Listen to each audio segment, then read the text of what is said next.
குற்றாலத்தில் உள்ள அனைத்து அருவிகளிலும் வெள்ளப்பெருக்கு ஏற்பட்டுள்ளதால் 3வது நாளாக குளிக்க தடை விதிக்கப்பட்டுள்ளது. விடுமுறை தினமான இன்று சுற்றுலா பயணிகள் குவிந்த நிலையில் அருவிகளில் குளிக்க முடியாமல் ஏமாற்றம் அடைந்த நிலையில் இதுகுறித்து நமது செய்தியாளர் ரஞ்சித் தகவலை கேட்கலாம். ரஞ்சித், நீங்கள் தொடரலாம்.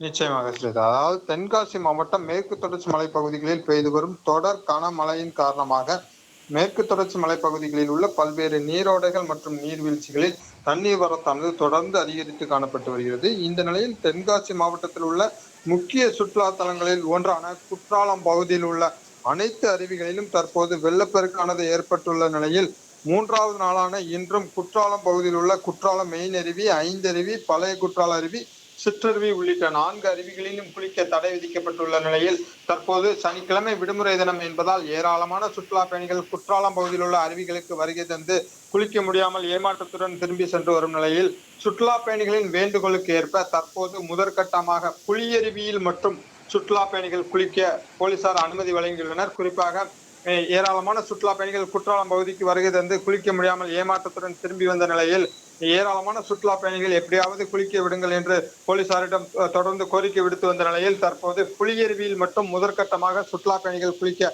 அனுமதி வழங்கப்பட்டுள்ளது.